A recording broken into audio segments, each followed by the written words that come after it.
What's up, people? Oh, it is a nice Saturday. Started out this morning with thunderstorms. That was like 3 hours ago. Now look at it. It's lovely. Hot. Blue skies. The road just dried out in a friggin' heartbeat.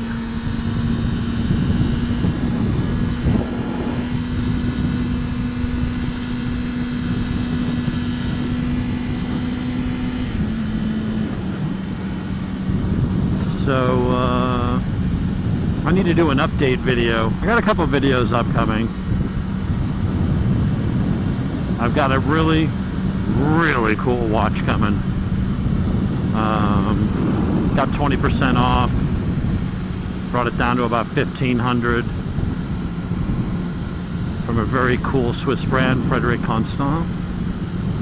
It is a limited edition run in a color that I've never seen on a watch before. Just a very cool design. So the local Jared, he went to Jared. Indeed he did. I like those CF Motos. I know they're Chinese. Everything's Chinese. So's your iPad. They've actually got a pretty good reputation, and some of them come with Brembo and cool components. And one of their lead designers was one of the guys that worked on developing, designing the Panigale for Ducati. He now works for CF Moto. So it's good. Give some competition. Get bike prices back to being reasonable.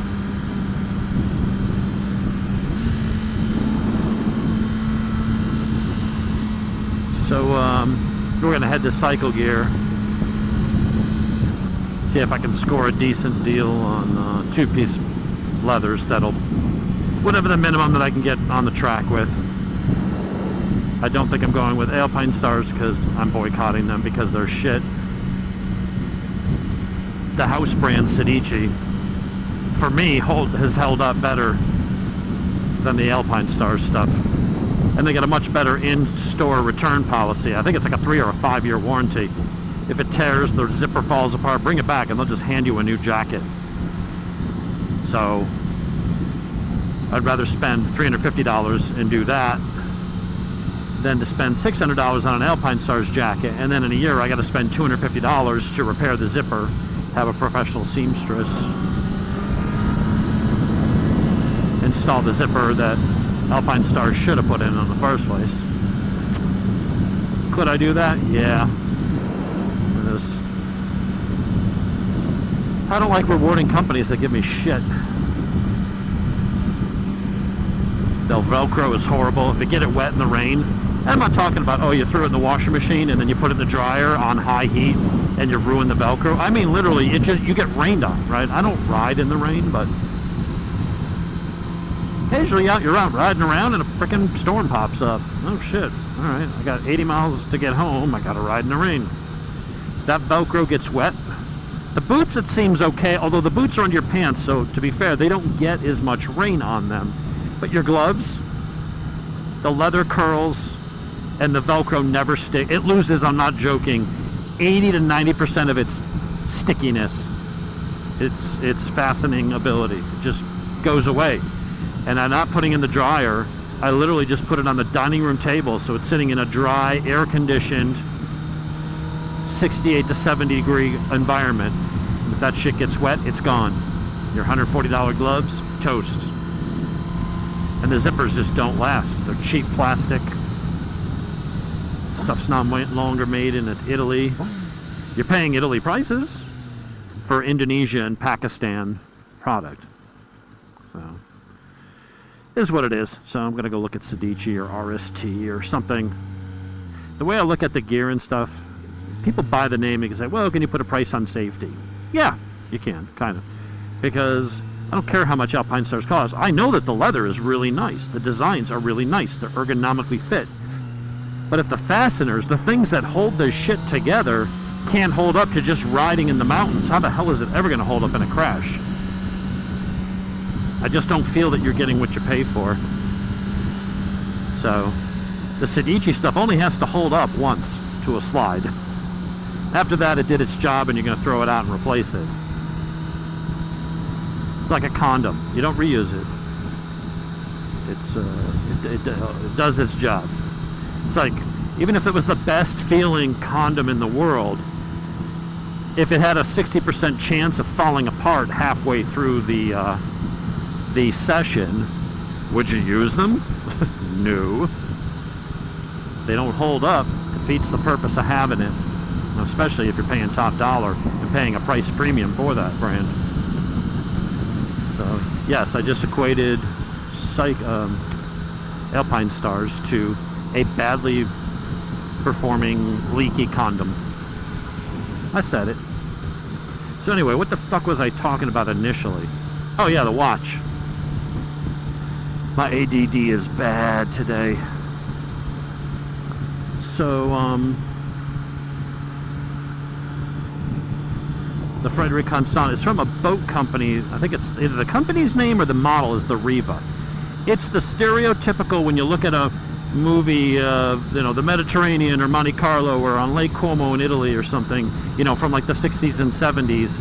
It's the old hand-rubbed, polished wooden type speedboat that you see. It's that company. They did some collaboration and put out a tremendous looking automatic watch. And the color they picked for it is just awesome.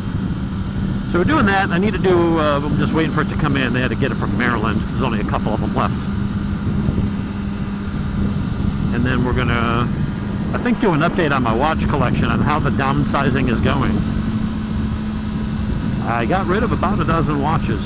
Some I gave away, some I sold. Jonathan's helping me out on eBay, selling some, the last few stragglers. And we'll go through the ones that I kept and why I kept those. And why most of them I'll probably keep for a while, but I may narrow it down a little bit more. Forcing myself to go from a 30 watch box down to a 15. Maybe go down to a 10 or a 12. Force myself to be really picky. This is the box I have to work with for quartz. And here's my 6 watch winder. At some point I may have to go up on the watch winder and go up to an 8 or something, because I do want a tog and a Tudor and some stuff, and I don't really want to get rid of the ones I have. But as far as quartz goes, I might try to whittle it down some more. Oh, let's see what else is going on. Now I want steak. I'll have steak for dinner. Let's see. It is now in full swing in summertime. I was out all day in the vet yesterday. Burned my melon. It's like, I don't need sunscreen. Halfway through the day, I was like, wow, my head is stinging. Driving around in the sun with the top down all day. You got the wind on you, so you don't get that hot, at least until it gets up to like in the 90s, and you kind of, my convertible days are over. Springtime and fall is really where it's at. It's so abysmally hot that even with the top down, you just sit there overheating.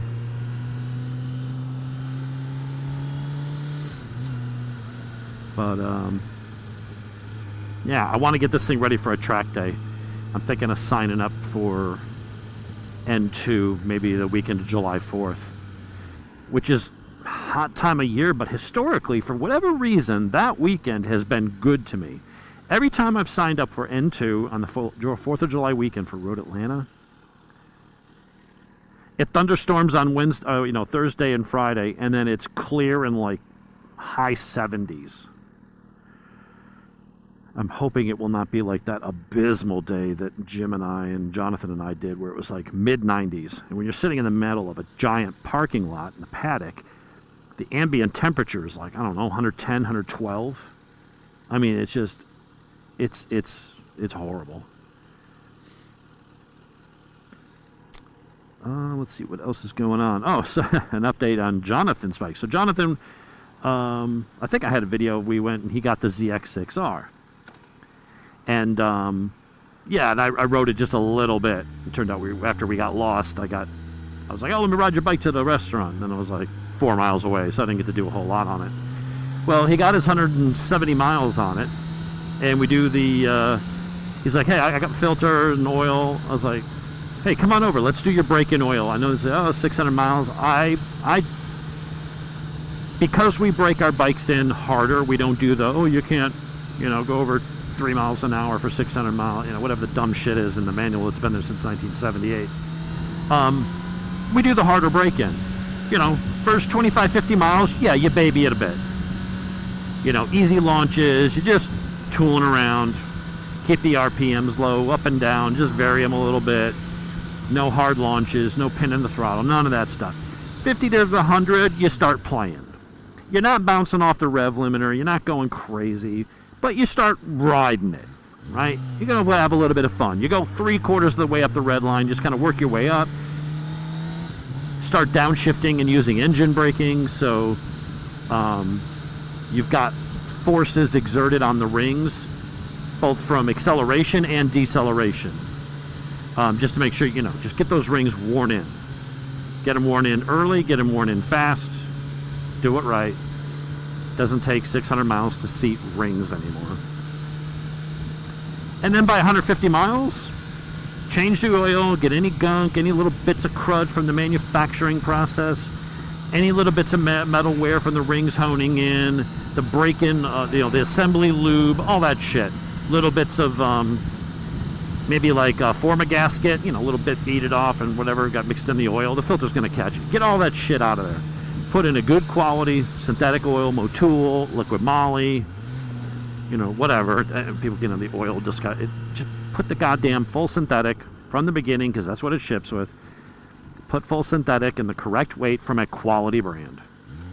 Don't give it any more thought than that. If you prefer Mobil 1 or Silcoline, whatever, just pick one. I got 4 1-gallon jugs for bringing him in as a referral. I totally forgot that they do referrals if you're an existing customer. The guy's like, hey, you got a $200 credit in the parts shop and accessories. I saw the Motul for like $82 a bottle. I'm like, I can get that on. He's like, you want some? I'm like, well, I could get that for like $50 or $48 or whatever a jug on Amazon. He's like, I'll match whatever it is. So he charged me the $49.99 and then covered the sales tax. So I got 4 full, 1-gallon jugs of Motul 7100 full synthetic, the red stuff. I was like, sweet. But anyway, he comes over, we do the oil change, which on the ZX6R is a pain a bit because of the way they put the oil filter up top on the top of the motor and on the side. So there's no way to pull the filter out without oil puking all over your goddamn motor, running down the side over the pipes and plastics and shit. So you got to make yourself a funnel out of a bottle of Smart Water, the longer bottles, the 1 liter or whatever they are. You cut it into a certain shape so that you can put it underneath the filter up against the side of the motor, and it will catch all the oil, but you have to leave the top of the funnel kind of open so that you can get your hand in there. You can't just like cut the bottom off a bottle and stick it on there. You gotta cut it in like a U shape so you can get to the filter. Once you've loosened it and cracked the seal, and you can unloosen it the rest of the way with your fingers, that's what you do. And then you take the cap off the bottle and all the oil pours out, so you get your oil pan set up so whatever comes out goes into the Smart Water bottle, and runs down to the opening where the cap would normally be on your water bottle and pours into your thing. So we get all that done. We go to the trouble of drilling out his drain plug. We safety wire that, the filler cap. We do the filler cap. Oh, and the filter. And we use the high flow racing filters. They meet OEM specs. In fact, High Flow makes filters for a lot of companies that they then just slap their name on. They're a manufacturer of filters. Like Suzuki and Kawasaki typically don't Triumph. They don't make their own filters. There's a few companies out there that make filters for OEMs, and they just buy them in bulk and slap their names and stuff like that on it. And there's nothing wrong with that. It's just standard practice. So High Flow does that. So they're good filters. And they got the welded nut on the end that are already pre-drilled for safety wire and clips. So we get it all done. Everything's ready. he goes home, and on his way home, I don't know, it's like 9 o'clock at night, and all of a sudden I get a phone call like 10 minutes later. Dude, there's oil pouring everywhere. I'm on the side of the road. I don't know where it's coming from, and it's a lot. I'm like, what? So I'm feeling bad. I'm like, God damn it. Did we tear the gasket on the filter? Was it a bad filter? Like, son of a bitch. So I get in the vet. He's literally halfway between my house and his house. And I find him down on the road, on the side of the road. A couple people had stopped and were talking to him. And sure enough, there's oil. Drip, drip, drip, drip, drip. He's like, it's not coming from the filter or the drain plug or the filler cap. I'm like, well, where's it coming from? He's like, there's a hole in the oil pan. I'm like, what are you talking about? I get down under there, laying on the ground in the dark. I put my head, I rested it on the ground trying to look up. I put it right in the puddle of hot oil. The whole side of my head's covered with hot, fresh motor oil. Like, God, son of a bitch. So I'm trying to find something to wipe that off my head. And sure enough, there was like this little snick, and it was in the weirdest place. I'll post some pictures of it at some point. He's like, I don't remember hitting anything. He's like, I'm just going down the road, and everything was fine until I pulled up to the red light, and all of a sudden there's smoke everywhere, and I look down and I see something pissing out. It was the tiniest little nick, like if you held a screwdriver like 3 or 4 feet off the ground and you just dropped it. You didn't throw it, you just went dink. Just that bit of gravity falling, from like chest height, hitting metal would put a little nick in it. That was it. It's like just a snick. There was no impact mark as far as like any kind of cracks, denting, no signs of stress. It was like, it was chocolate, and you took an X-Acto knife and with the sharp tip just went dink into it. That was it. So it goes, and it's leaking, like, and I'm looking at this, I'm like, that was either bad from the factory, and maybe it wasn't quite all the way through, or the metal was peened over or something, and a few heat cycles it popped and opened up, or you hit something on the road, but it was in between the oil pan and the catalytic converter. And so whatever would have hit it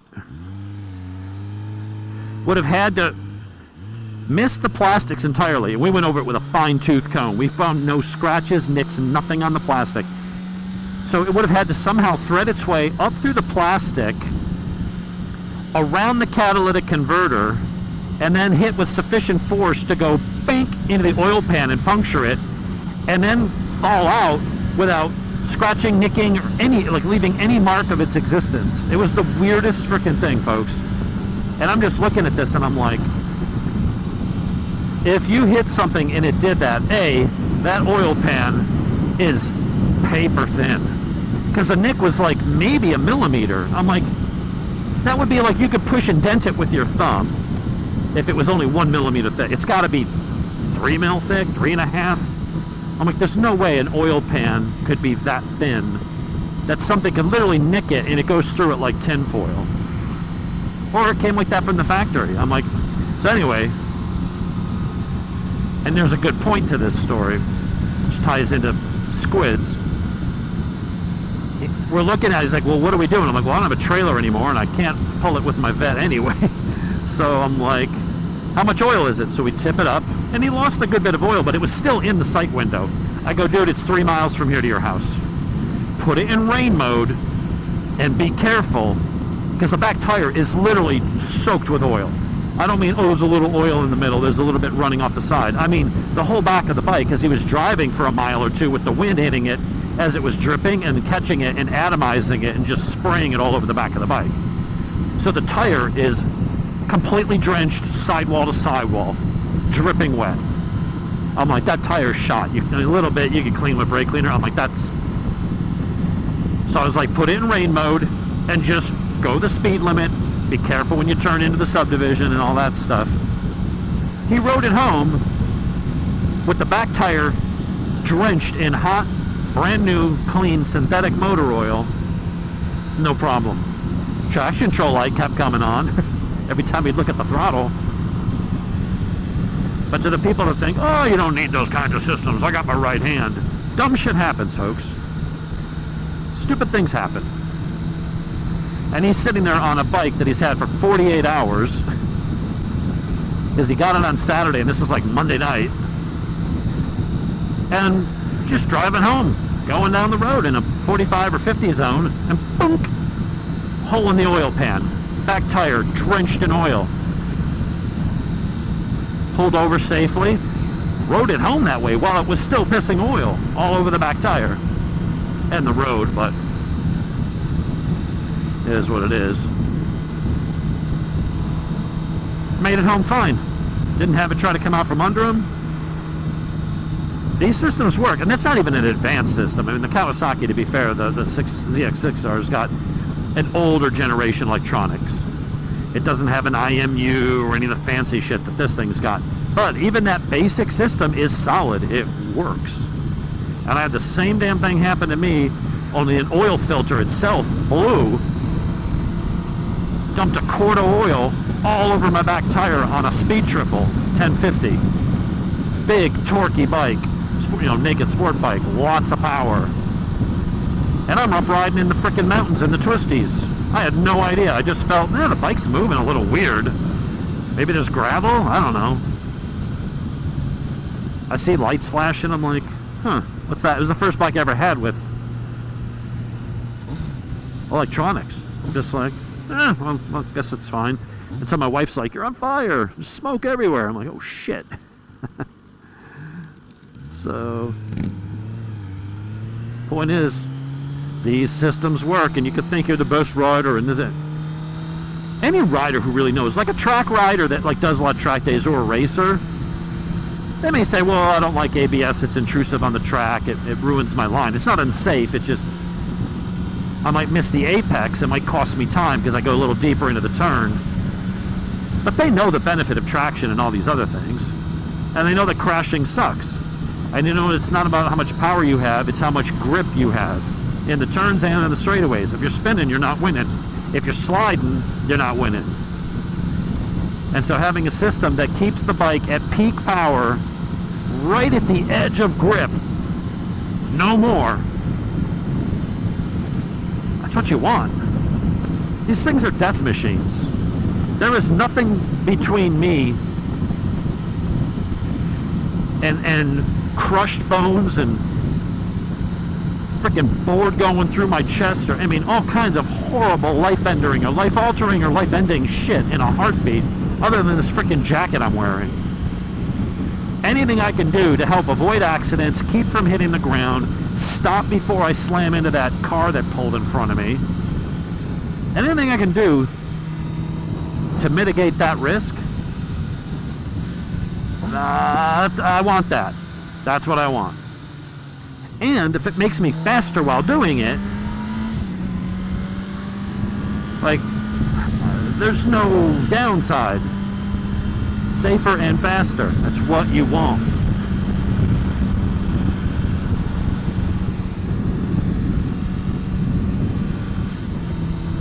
So speaking of squids, they're always talking about electronics and, oh, you don't need any of that stuff. Shut up. It's like, is it absolutely necessary? Well, no, you can ride without it. People did for 100 years, and I did for many years. But if it's available to you, why wouldn't you want it?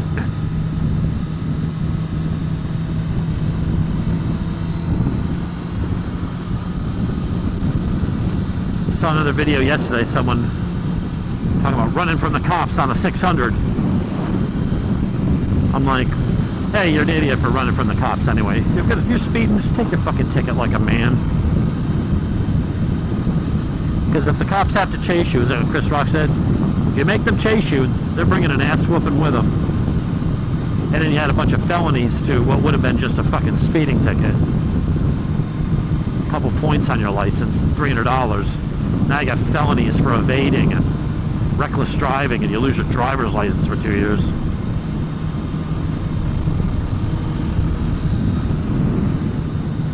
But and then they're in like clockwork. in what? Because I'm like, you're not going to outrun them on a 600. Georgia State Patrol has those 6.4 liter Hemis, and those cars will do well over 160. Now, if you're zigging in and out of traffic or on a back road where the handling comes into play, but I'm like, GSP don't play. They love chasing people. That's the highlight of their day. And if you stay on an open highway on a 600, they're going to run you right down. You are not getting away from them.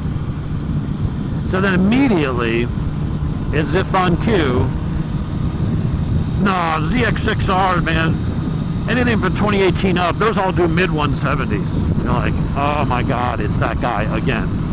I say that guy, 90% of the 600 riders.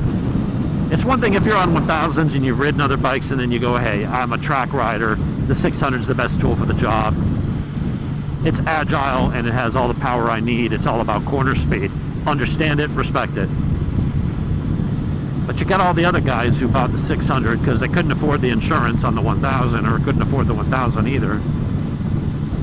Yeah, 175's easy out of a 600. It's like, really? Because Moto America hits like maybe 166, and that's on a fully built super sport build.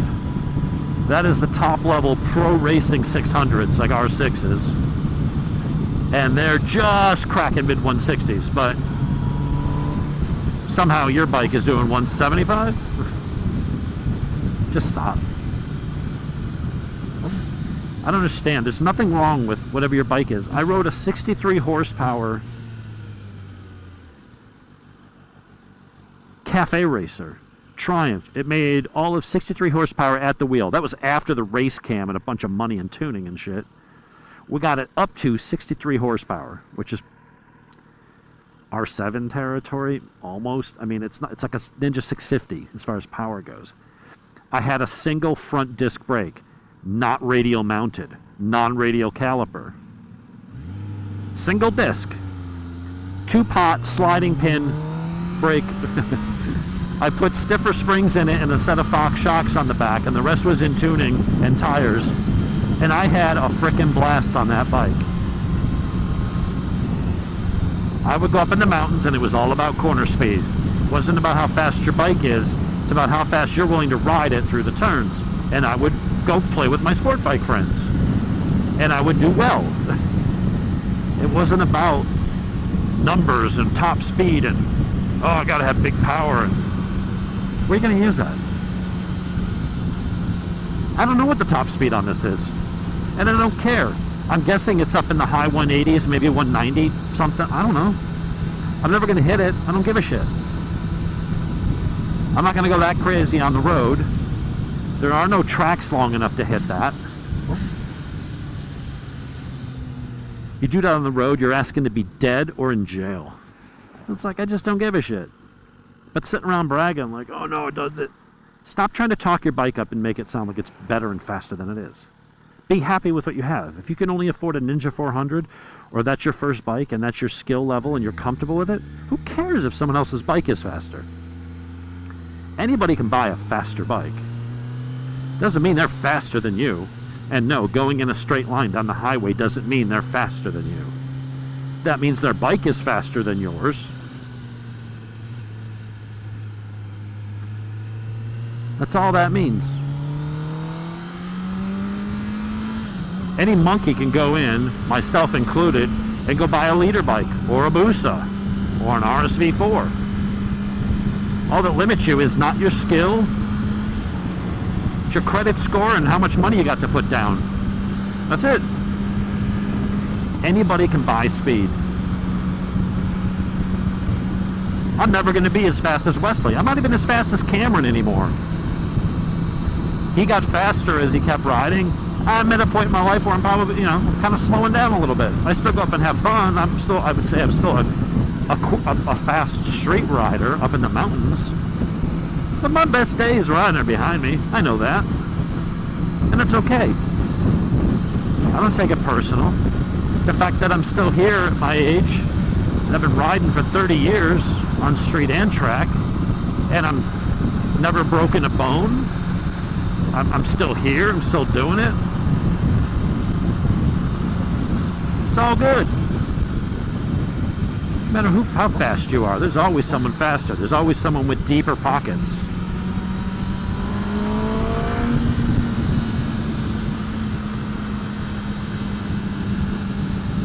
It don't matter. So making up lies and trying to bend the laws of physics because you're that guy and you want to tell everybody how fast you are when you're not. The guy that says that, the guy that tells me his 600 does 175, it's not like any of this matters. This is just a pet peeve. This is a Peter Griffin's what grinds my gears moment. It's more, I hate the personality of someone who has to lie. It tells me that they have a fragile ego. They don't have confidence. They're trying to get confidence from this thing they have. They're trying to present themselves as a bike life. And it's like, dude, you're telling me that you're not honest, or you're that clueless. And if you're that clueless, then you're probably not a good rider. In which case, why would I listen to anything you have to say? Me, at my intermediate at best skills, would probably wipe the floor with you out on a track day. If you're the guy that with the R6 and the open headers and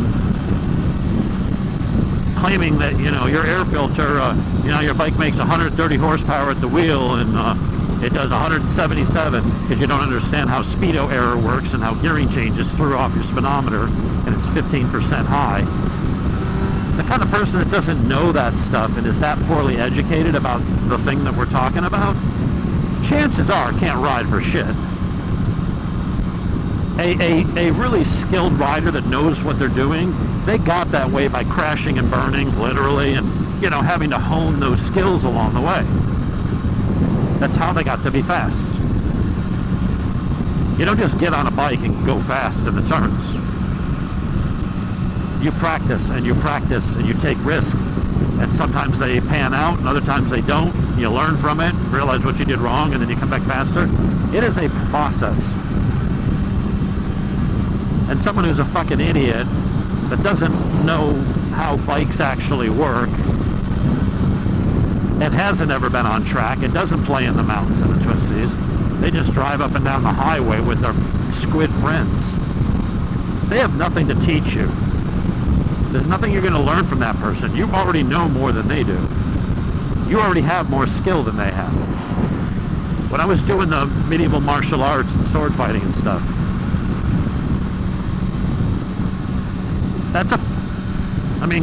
go watch it. Go to YouTube and look up medieval martial arts and see what I'm talking about.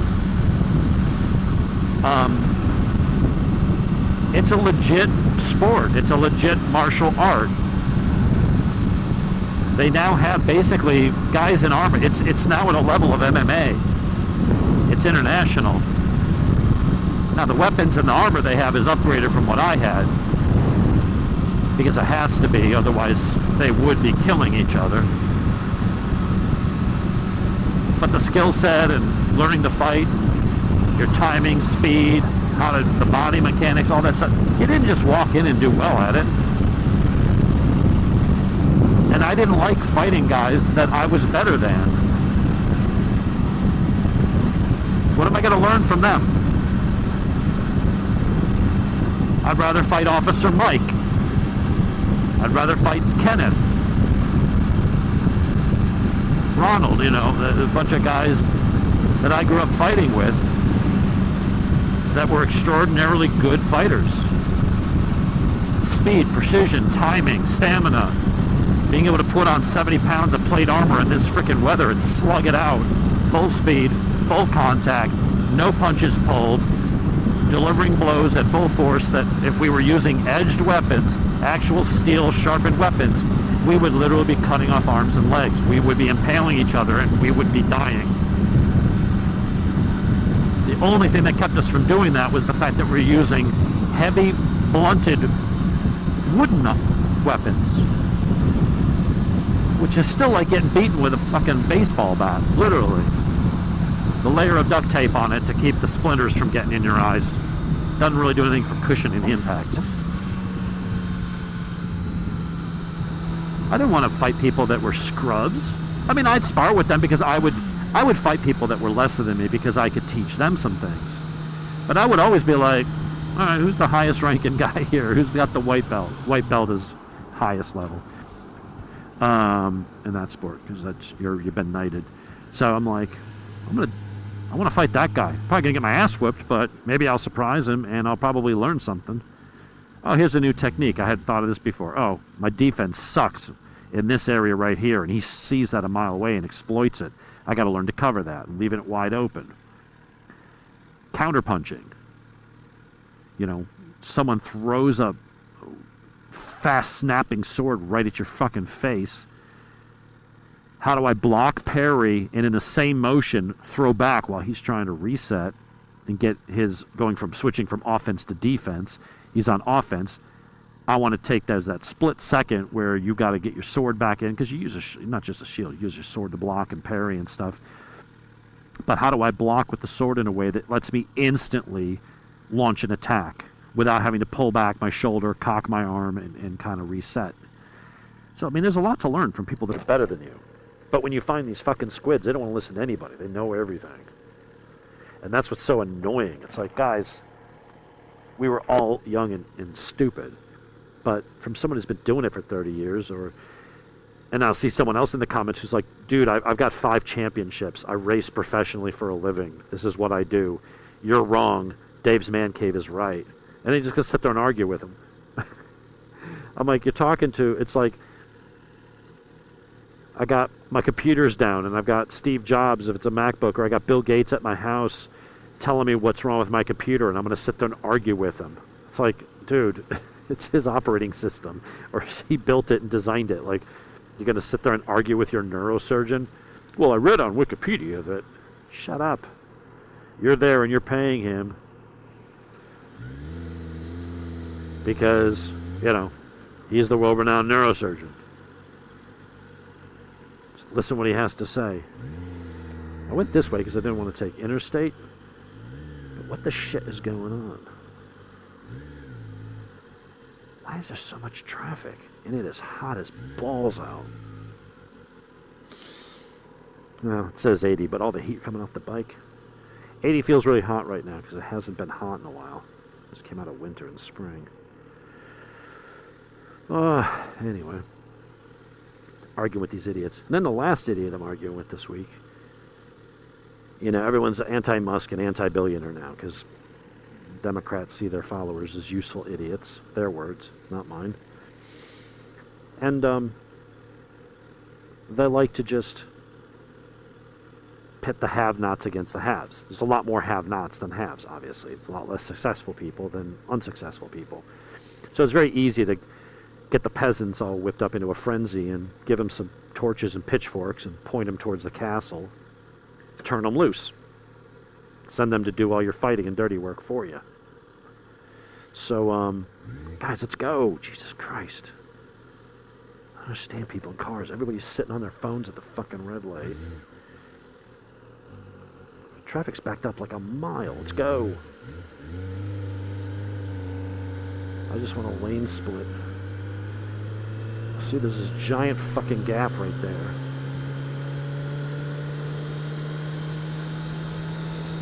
Ugh. Problem is, we're near the Gwinnett County Jail, so there's always cops in this area.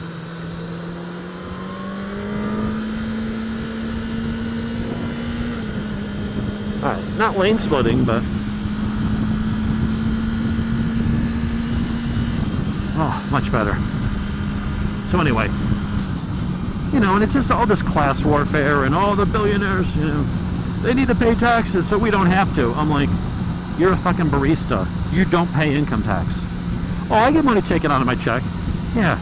And your federal and state, you get most of that back. At your income level, making $16 an hour, you pay a little bit each week out of your paycheck, and then you do your tax return on a 1040 EZ because you're under 40 grand a year, and you get most of that back.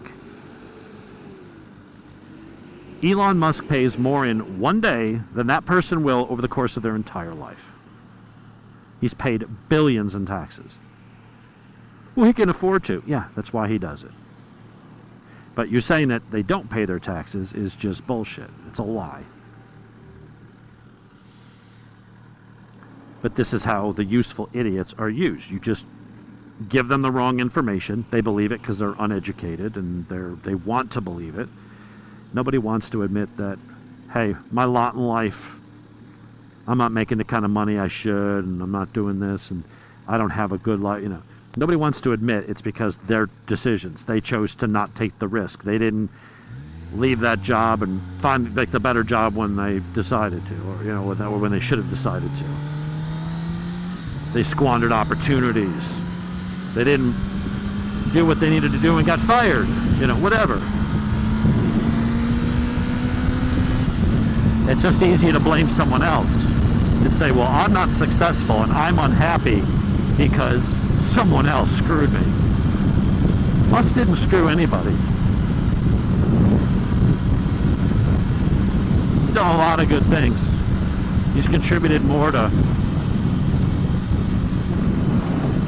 helping with climate change and EVs and rescued astronauts. Dude's doing all kinds of good shit. But he sinned. He's not one of them. He's not a loony liberal. He's more of a classic liberal like Bill Maher. He's what liberals used to be and what they used to stand for, which has now basically become borderline conservatism. Liberals today are what used to be the fringe.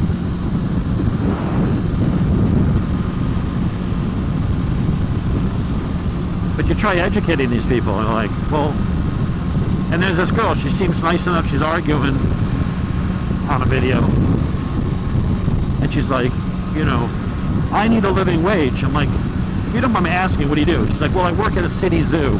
I'm like, well, you're working for a city zoo, which tends to not have big budgets. You're not producing revenue or wealth or, anything like that. You're basically overhead. And she works with like rehabilitating cheetahs and things. Now that's a very cool, very rewarding job. I'm like, working with cheetahs and big cats and stuff, I'm like, that's actually really cool. But the problem is, it doesn't pay very well.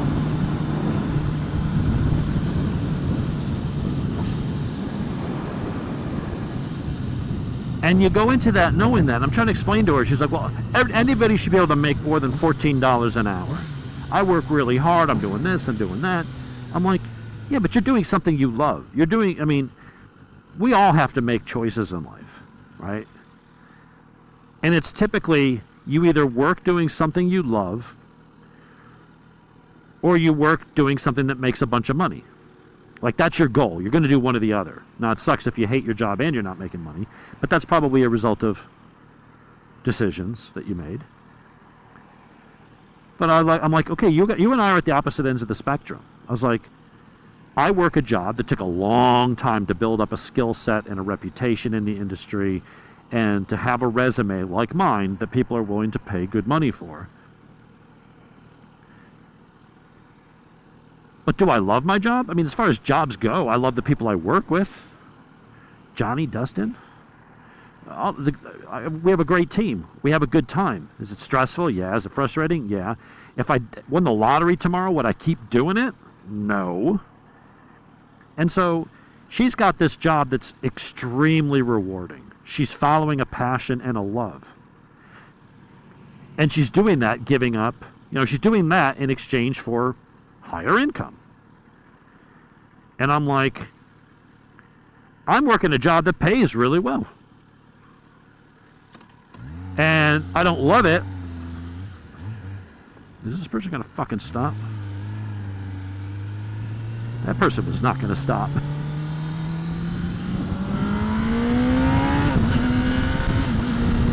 So, I was like, I'm at the other end of the spectrum. You're either going to love it, unless you're a gifted athlete or some kind of performer, actor, singer that makes it big, where you're doing what you love and making lots of money, that's very rare. Most of us either do what we love and we just accept the fact that, hey, I have fulfillment, it makes me happy, but hey, I'm never gonna make a ton of money doing it.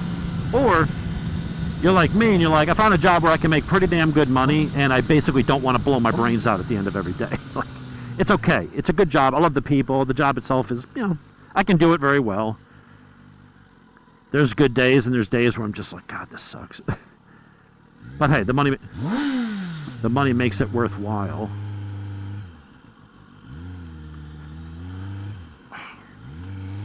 Dude, pick a fucking lane.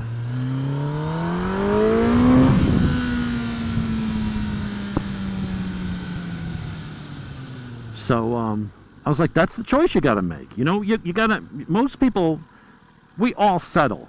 I settle for a job that's okay, and I get the paycheck. And that lets me do the kinds of things I want to do when I'm not at work. And that's the trade-off. Would I love to work with frickin' cheetahs and rehabilitating tigers? Nurse them back to health and train them and form bonds with them? That sounds like an awesome fucking job. I'm not gonna lie. But at the same time, I'm not willing to work for $14 an hour. So it's not an option for me. Now, if I win the lottery where I don't have to worry about the money, I'll donate to the zoo and go play with the tigers all day. Hang out with the chimps. But people just think they're entitled. Like, well, I deserve the right to make more than 14. You do. You absolutely do deserve the right to have an opportunity to make whatever you want. However, with that is the responsibility of recognizing that not every job is going to provide that. Sweeping a floor is not worth $15 an hour. I can go buy a Roomba. Paying a cashier $22 an hour plus benefits to push a button on a register, I'll just buy an iPad and develop an app. Give some Russian programmers 10 grand and build an app. And get rid of the cashiers. I don't need them. And that's the thing. You deserve the opportunity to make whatever you want to make. But not every job is going to do that. Fucking Squid Central. I just want to buy some gear.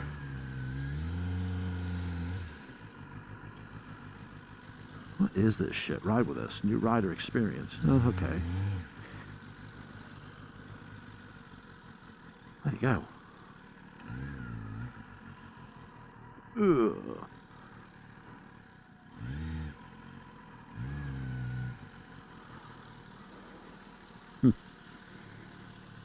Interesting. So, I don't know if I'm going to come back.